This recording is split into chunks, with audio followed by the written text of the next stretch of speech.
Parlons-en. Je t'écoute. Voilà, c'est ça. Et du coup, je cogitais encore plus et je pensais que plein de choses étaient contre moi, etc. Enfin, j'avais l'impression d'être persécuté, j'avais le sentiment de... Et en même temps d'être super fort. Je croyais à un moment que j'arrivais à une voiture qui reculait dans un parking, je croyais que c'était moi qui la faisais bouger avec la pensée. Enfin, voilà, plein de choses comme ça. Et comme ça a duré une semaine. Comme un méga bad trip, quoi. Ouais. Bah, ça s'appelle comme ça, un bouffée délirante aigu. Écoutez-vous. Écoutez-vous. Écoutez-vous. Écoutez-vous. Écoutez-vous. Écoutez-vous. Écoutez-vous. Écoutez-vous. Le triple trip de Quentin. Un récit écrit par Devan Perrault à partir des propos qu'il a recueillis auprès de Quentin. Ce podcast portrait est monté par Quentin Henrique. Ici, c'est Clémence Blandon qui raconte et Léo Pouget qui prête sa voix à Quentin. Si vous souhaitez rencontrer Quentin, rendez-vous sur écoutez-vous.fr. Quentin est un ami, parfaitement au courant de la démarche d'Écoutez-vous, et à l'aune d'une expérience personnelle, il nous propose une nouvelle thématique, la bouffée délirante aiguë, plus connue sous le sigle BDA. Curieux, nous écoutons l'histoire de ce jeune breton de 25 ans qui, comme beaucoup, a un jour de son adolescence tiré sur un pétard. 5 ans plus tard, alors qu'il est bien décidé à arrêter le cannabis pour profiter de son voyage humanitaire, la substance lui joue un vilain tour. Son cerveau dévisse. Il est pris d'hallucinations. 6 ans après les faits, Quentin nous raconte cette année 2012, dans laquelle il a bien failli rester bloqué. Comment fais-tu pour te transformer en oiseau ? La question semble tout droit sortie d'un conte. Elle est pourtant formulée par un jeune homme de 20 ans et adressée à un ami venu lui rendre visite. On pouvait avoir une discussion des plus banales, et moi, d'un coup, je chantais ce genre de choses. Je pouvais me contrôler et être normal, mais il y avait un truc plus fort que moi, qui m'obligeait à poser ce genre de questions. J'avais l'impression qu'il y avait un monde parallèle, et je croyais qu'on pouvait tout matérialiser par la pensée. Quentin n'est pas fou, mais en novembre 2012, cela fait 1 mois qu'il subit les effets de sa 3e bouffée délirante aiguë.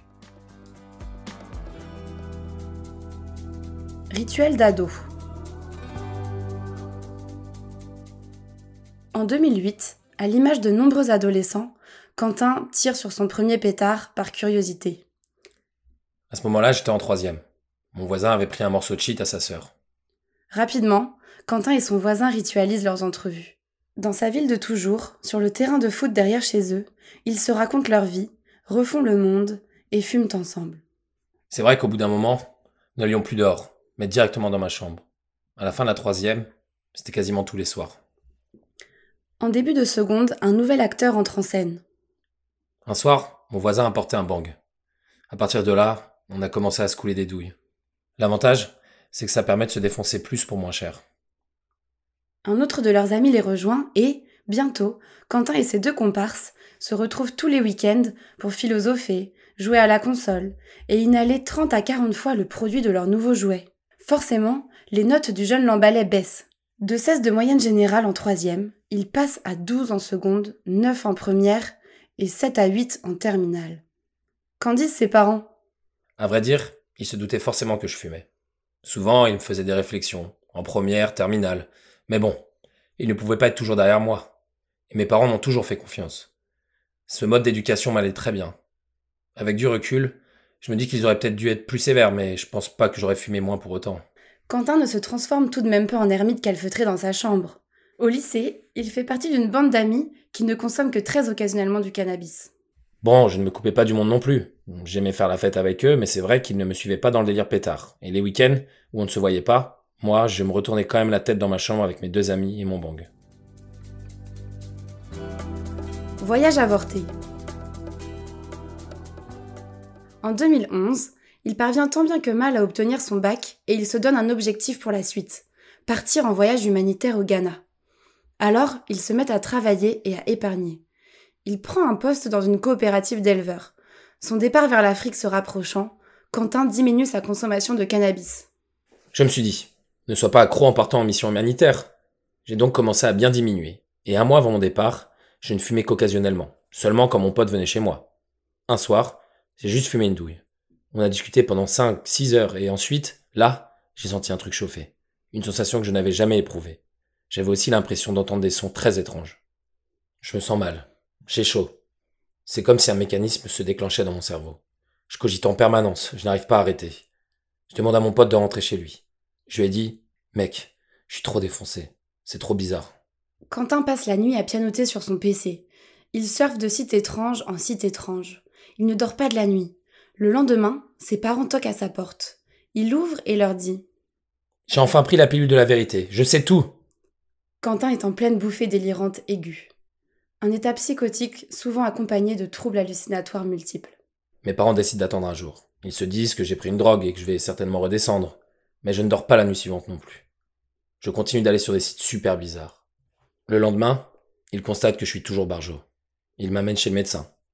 De la fenêtre de la voiture, je vois les routes bouger. Le médecin ne peut rien pour moi, bien sûr. On m'amène à l'hôpital.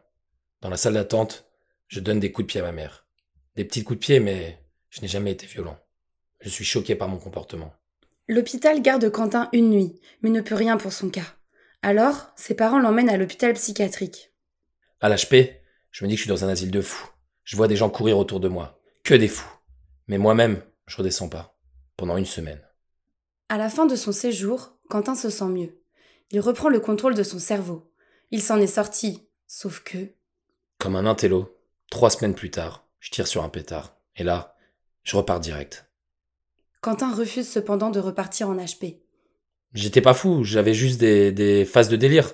Je pouvais me braquer d'un coup et dire « Quoi? Qu'est-ce qu'il y a? T'es en train de dire des choses sur moi ?» Cette fois, l'épisode psychotique dure 2 semaines. Quentin arrête de toucher au cannabis. 5 mois. L'été 2012, je me sens bien. Je suis complètement moi-même. Je fais la fête avec mes potes. Je me sens solide. Fin août, je coule quelques douilles, mais pas beaucoup. Ça me fait un effet normal, aucun souci. Et un jour, alors que ça faisait 3 semaines que je n'avais pas consommé de cannabis, en regardant un film qui me fait un peu cogiter, je ressens la même sensation. Et là, je me dis, ça y est, putain, c'est reparti. Là, ça a été très dur. La crise dure 2 mois cette fois-ci. Je vois des visages devant moi. On me répète le mot mort dans la tête. En plein hiver, sous la pluie, je vais ramasser les feuilles dans le jardin et je vais courir pour essayer d'évacuer. Mais je redescends pas. Un jour, je prends la voiture. Je vais jusque la plage, je me mets au bord de l'eau et là, je m'effondre. Je pleure. Je suis persuadé qu'un tsunami va m'emporter. Je vais crever. C'est une peur profonde, violente. Je suis sûr que la fin est proche. Fin novembre 2012, Quentin finit par retrouver ses esprits. Cette fois-ci, la résilience est plus laborieuse. Elle se fait par étapes.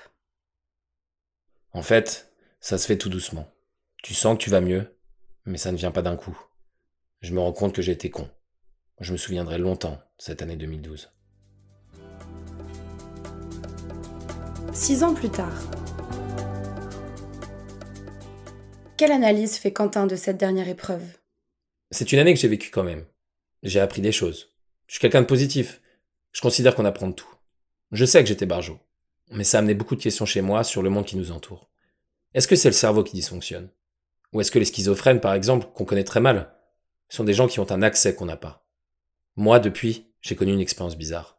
Je travaillais avec une fille que je connaissais pas du tout, à la boulangerie, et un jour, à la pause déjeuner, je sais pas du tout ce qui m'a appris, je lui dis « C'est pas de ta faute si tu as été touchée quand tu étais petite. » Là, elle s'est mise à pleurer tout de suite.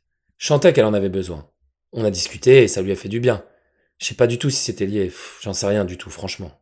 C'est de la folie, certes, mais il y a peut-être des choses qui nous échappent. J'en sais rien. Au sujet de la BDA, je me dis que j'ai pas eu de bol, parce que plein de gens fument et n'en font pas. Mais en même temps, plein de gens qui font une BDA ne redescendent jamais. Moi j'en ai fait 3, et je suis redescendu 3 fois. Quant à ceux qui fument, je serais très mal placé pour leur dire d'arrêter.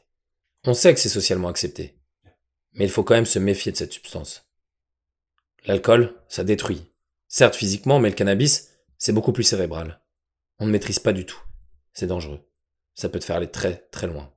Enfin stable et bien décidé à ne plus jamais retoucher un joint de sa vie, Quentin se remet au travail début 2013 et, au mois de novembre de cette même année, il accomplit enfin son rêve de voyage.